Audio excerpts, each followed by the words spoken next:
일반적인 그 병들은 구태여 서울까지 오실 필요가 없죠. 지방에 계신 분이 1년 정도를 계속 서울로 와서 항암도 하고 수술도 하고 이러면 환자도 힘들고 가족도 힘든 거죠. 얘가 부작용이 또 만만치가 않아요. 항암제는 암세포만 표적치료처럼 딱 공격하는 게 아니라 암세포처럼 빨리빨리 분화하는 정상세포도 같이 공격해요. 뭔가 분비물이 나온다, 또는 그게 약간 피가 섞여 나온다, 이런 경우에는 빨리 가서 검사하셔야 됩니다. 암 치료를 받기 위해 수도권의 큰 병원으로 내원하는 것이 좋을까요?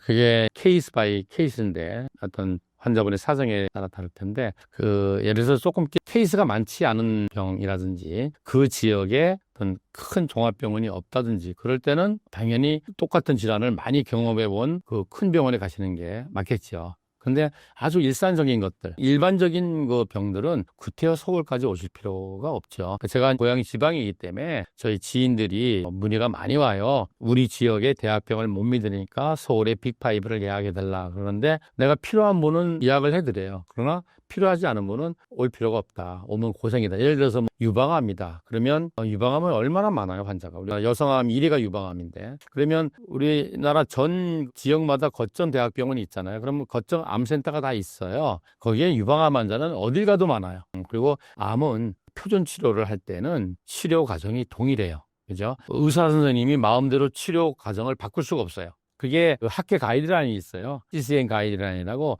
미국의 그 치료 프로토콜을 정하는 학회가 있어요. 대상암 학회, 유방암 학회, 폐암 학회, 자궁암 학회 다 있어가지고 처음에 검사해서 이게 나오면 그 다음 검사를 뭘 할지 사다리 꼴타기처럼 다 만들어놨어요. 그래서 최종 모든 검사 결과가 다 나오면 이분은 이런 치료를 해야 돼. 왜냐하면 대학에서 하는 치료가 딱 3개잖아. 수술, 항암, 방사선밖에 없잖아요. 그래서 그 조합의 결과가 딱 나와버려요. 그럼 그거는 부산에 있는 대학병원이나 광주에 있는 대학병원이나 서울에 있는 똑같이 가요. 그러나 단지 아주 케이스가 작은 경우, 이거 정말 희박한 거야. 그래서 지방에서는 뭐 1년에 뭐 대여섯 명밖에 안 와. 근데 서울에는 1년에도 뭐 몇백 명씩 와. 그런 분은 서울로 와야 되겠죠. 그런 특수한 경우. 그렇지 않은 경우에는, 왜냐하면은 뭐 유방암이다, 대장암이다, 이건 지방에서 다 할 수 있는데, 이분이 아무리 초기라 하더라도 검사하고 수술하고 뭐 항암, 방사선 하면 1년 정도는 걸려요. 그러면 지방에 계신 분이 1년 정도를 계속 서울로 와서 항암도 하고 수술도 하고 이러면 환자도 힘들고 가족도 힘든 거죠. 그래서 그러한 아주 케이스가 많은 이런 암들은 지방에 있는 대학병원 암센터에서 충분히 하실 수가 있어요.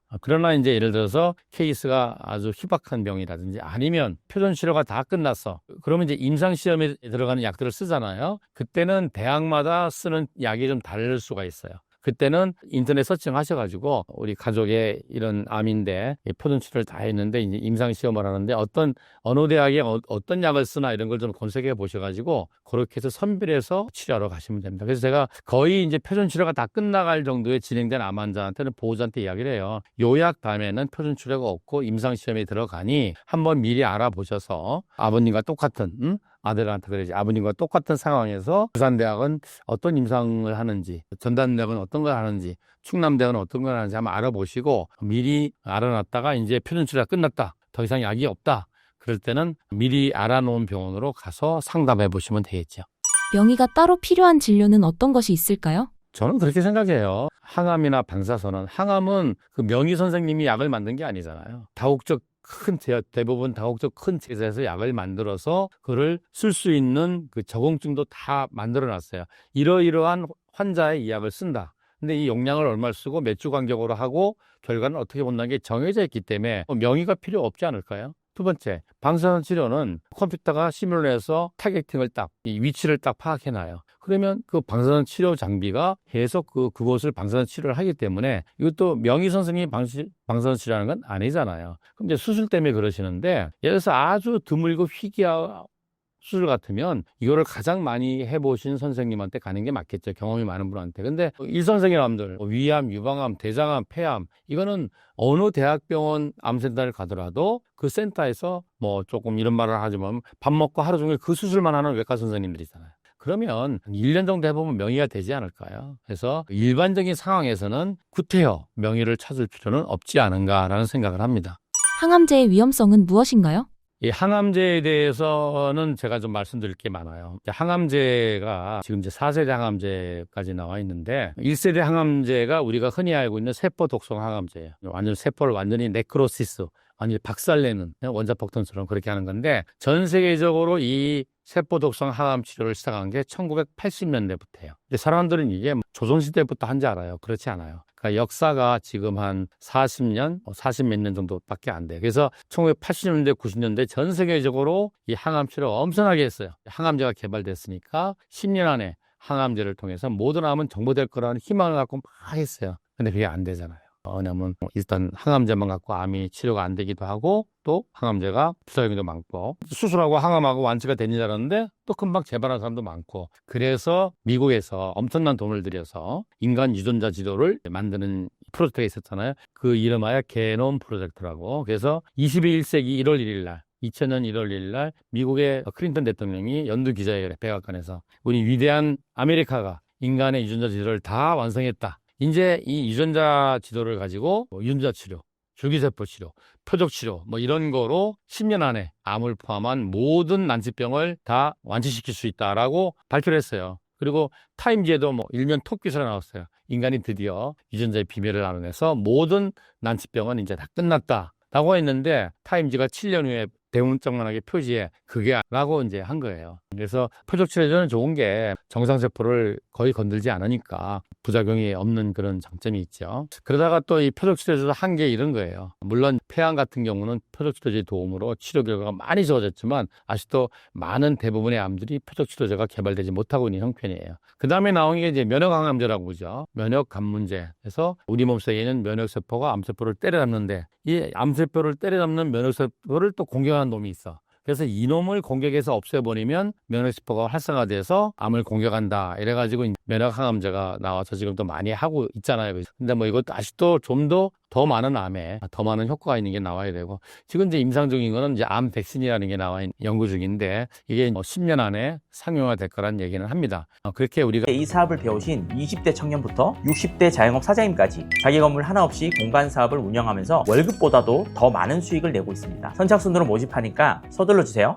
항암 치료에 대한 역사적 발전을 이뤄왔는데 그래도 아직까지는 이제 기본적으로 세포 독성 항암제를 하죠. 그래서 이 세포 독성 항암제에 문제가 몇 가지 있어요. 첫 번째는 얘가 부작용이 또 만만치가 않아요. 왜냐하면 이 세포 독성 항암제는 암세포만 표적 치료처럼 딱 공격하는 게 아니라 암세포처럼 빨리빨리 분화하는 세포분이라는 정상세포도 같이 공격해요. 그러면 정상세포 중에서 빨리빨리 분화하는 게 뭐냐면 대표적인 게 점막세포하고 골수세포예요. 그래서 점막이 손상받아 항암하고 나면 그래서 두피가 손상받아서 탈모가 된다든지 이 구내염, 구강염, 입이 헐어서 음식을 못 먹는다든지 아니면 이제 피부가 들고 일어나는 사람들이 있어요.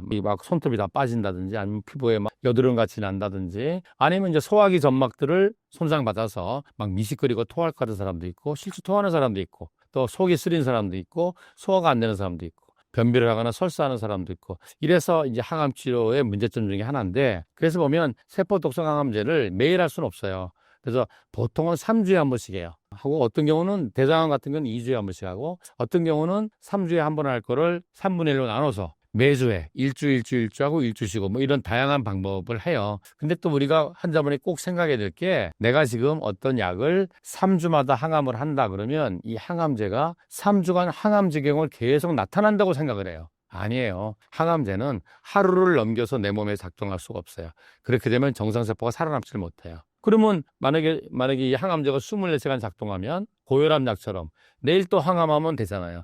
그러면 만약에 그런 약이 개발된다. 그게 이제 표적치료제잖아요. 그래서 매일 먹잖아요. 그렇다면 암도 고혈압 당뇨처럼 이 항암제로 오랫동안 관리할 수 있는데 그렇지가 못하다는 얘기예요. 그러면 왜 매일 안 하고 3주 있다 하느냐 하면은 오늘 항암을 했어요. 뭐예요? 암세포도 공격했지만 빨리빨리 자라는 정막세포나 골수세포를 공격했잖아요.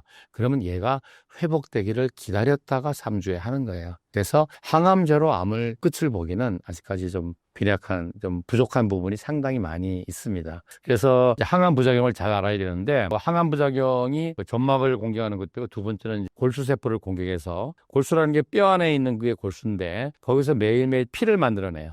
적혈구도 만들고 백혈구, 혈소판도 만들고 면역세포도 만들어요. 그런데 얘를 공격하기 때문에 얘가 만들어내지 못하는 거예요. 그래서 가장 많은 게 그중에서 면역세포의 하나인 호중구라는 게 떨어져요. 그래서 왜 항암하는 날 아침마다 피검사에서 호중구가 1000개는 넘어야지 그날 항암을 해요. 근데 한 600개, 700개 정도 나오면 일주일 연기. 또 그런 말 하잖아요. 항암하고 38.5도 이상 열이 나면 해열제 먹지 말고 응급실로 와서 피검사하라고. 그게 이제 호중구라는 면역세포가 얼마나 떨어진 날을 보기 위해서 하는 거예요. 근데 이제 만약에 한 500도 안 된다, 4, 500 된다 그러면 호중구 촉진 주사가 있어요. 그걸 맞으면 호중구가 막 2천, 3천까지도 올라와요. 그래서 항암을 하기도 하고, 만약에 호중구가 거의 0에 가까운 사람이 있어요. 그러면 뭐예요? 면역 능력이 없기 때문에 공기 중에 세균에 감염될 수 있잖아요. 그래서 무균실에 입원시키기도 합니다. 그리고 또 적혈구를 만들어내지 못해서 항암할 때마다 빨간 피를 수혈하는 분도 있고, 또 혈소판을 만들어내지 못해서 노란 피를 수혈하는 사람도 있고, 이런 항암 부작용이 있어요. 또 대표적인 항암 부작용이 CIPN이라고 그래가지고 케모세라피 인듀스드 페리페랄 뉴로패시, 다시 말하면 항암제염 말초신경염. 그래서 손발에 신경염이 와요. 그래서 막 이게 나미다리 같아서 넘어지는 분도 있고, 또 막 통증이 와요. 그래서 막 발을 딛지도 못하는 분도 있고, 이 손 같은 거를 찬물에 담가서 설거지를 못한 분이 있어요. 심하면 이제 손도 발톱도 빠지고, 이러한 말초신경염이 있는데, 이런 걸 왜 말씀드리냐면은 두 가지예요. 하나는 이러한 그 항암의 부작용을 완화하는 게 항암 치료만큼 중요하다. 근데 많은 암 환자분들이 그래요. 원장님, 저는 그거는 부작용 다 참을 수 있어요. 다 참을 수 있으니까 암만 없어주세요.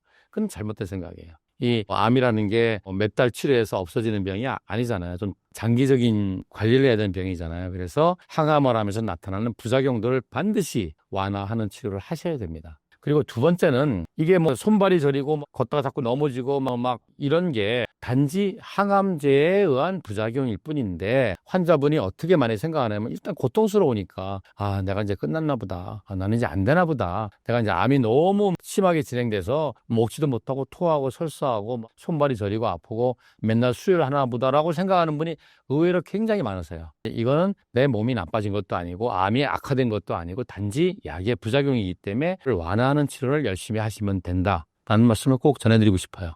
대학병원 진료를 빨리 예약하는 방법은 무엇인가요? 대학병원을 진료하기가 또 쉽지가 않은 부분 중에 하나죠. 코로나 때보다 훨씬 좋아지긴 했지만 그래도 그렇게 빨리 안 되는 경우가 있어요. 가장 빨리 하는 방법은 그 의사 친구, 아는 친구 막 이렇게 협박해서 해달라 그러지 마세요. 사람들은 의사끼리 다 친하잖아요. 근데 뭐 예를 들어서 뭐 경제학과 나온 사람이 경제학과 나온 사람하고 다 친하지 않잖아요. 똑같은 이치예요. 그래서 제일 좋은 방법은 뭐냐면은 처음에 암을 진단받거나 어떤 특별한 질병을 진단받은 개인 병원이 있을 거 아니에요. 거기 원장님한테 부탁을 하세요. 그러면 대부분의 병원들은 여러 개 대학병원과 진료 협력 관계를 맺고 있어요. 그러면 그 원장님이 이분은 좀 진료를 빨리 봐야 됩니다라고 대학병원의 진료협력센터에 요청을 하시면 환자분이 개인적으로 예약을 하는 것보다는 훨씬 빨리 예약될 겁니다. 암 전조 증상은 무엇인가요? 제가 이제 항상 하는 말이 모든 병은 증상이 없다. 딱 병에 걸리자마자 증상이 나타나면 얼마나 좋겠어요. 그러면 딱 초기에 진단받아서 완벽하게 치료할 수 있겠죠. 근데 안타깝게도 병에 걸리자마자 증상이 나타나지 않아요. 많은 사람이 그래요. 나는 뭐 지금 아픈 데가 없어.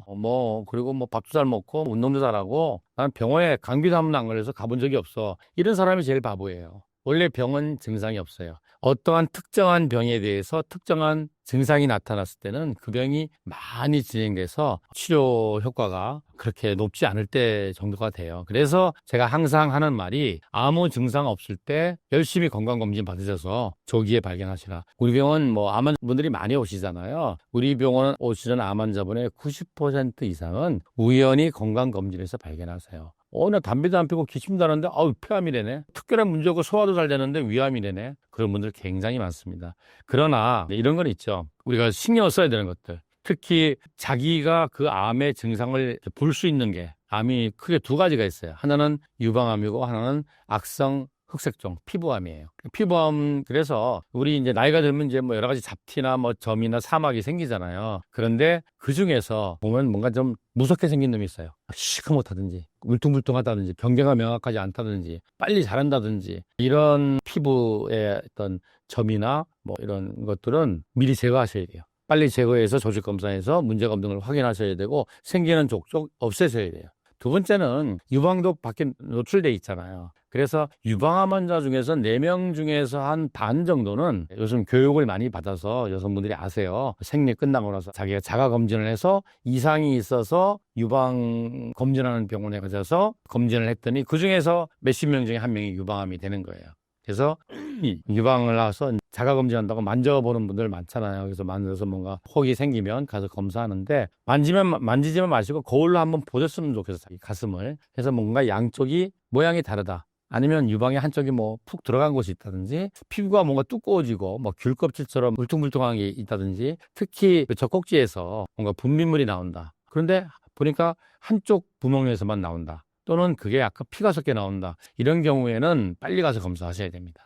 그리고 뭐 예를 들어서 소변 습관이라든지 대변의 습관이 달라진다. 그러면 한 번쯤 의심하셔야 돼요. 물론 이제 나이가 들면 여자들은 방광이 예민해져서 소변을 자주 보시게 되고 자다가 깨게 되고 남자분들도 방광이 예민해지기도 하고 전립선이 커져가지고 그렇게 되기도 하지만 이게 좀 점점 많이 심해지는 것 같아. 소변을 자주 보고 또 못 참아. 절박뇨가 생긴다든지 소변 볼 때 통증이 있다든지 아니면 뭐 소변에 뭔가 묻어 나온다든지 아니면 자다가 막 서너 번 이상 깬다든지 이럴 경우에는 꼭 한번 암이 아닌가 검사하셔야 되고요. 대변도 내가 매일매일 아침마다 화장실 가서 바나나 같은 걸 봤는데 이게 요즘 뭐 이렇게 시원하게 안 나온다든지 굵기가 자꾸 가늘어진다든지 자꾸 물게 조금씩 여러 번 본다든지 아니면 이제 피가 묻어 나온다든지 이럴 경우에는 그렇다고 해서 다 암은 아니지만 이런 배변 습관에 변화가 있으면 한 번쯤은 가서 검사를 해보셔야 됩니다. 대장암 같은 경우에도 대부분 뭐 증상이 없는데 대장암이 증상이 나타나서 응급실 가는 중에 가장 많은 거는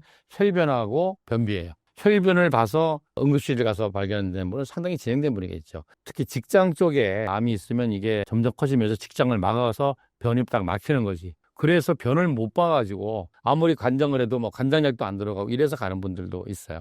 그건 상당히 진행된 경우가 있죠. 또 췌장암 경우인데 췌장암이 가장 많이 진단되는 경우가 다른 병 때문에 우연히 복부 CT를 찍었더니 췌장암이 발견되는 경우가 많고요. 우리가 매년 건강검진할 때 복부를 CT를 매번 찍지는 않잖아요. 초음파를 하는데 췌장암은 이게 좀 우리 몸 깊숙하게 간이나 위 뒤에 숨어 있기 때문에 초음파로 안 보이는 부분이 많아요. 그래서 건강검진에는 놓치는 경우가 많은데 또 그래서 다른 원인 때문에 배가 아파서 응급실 갔더니 CT를 찍었더니 췌장에 뭐가 있더라 뭐 이런 분도 있고 담석습 때문에 그래서 CT를 찍었더니 발견한 분도 있고 또는 뭐냐면 황달이 생겨서 췌장암 응급실 갔더니 췌장암 진단받는 분들이 많아요. 그래서 췌장도 머리 부분이 있고 몸통 부분이 있고 꼬리 부분이 있는데 췌장의 몸통 부분에 암이 커지면 거기가 이제 뭐냐면 간에서 담도가 이렇게 내려가는 통로가 지나가는 곳이에요. 그래서 췌장암 종양이 그 담도가 내려가는 그 관을 눌러버리면 막히겠죠.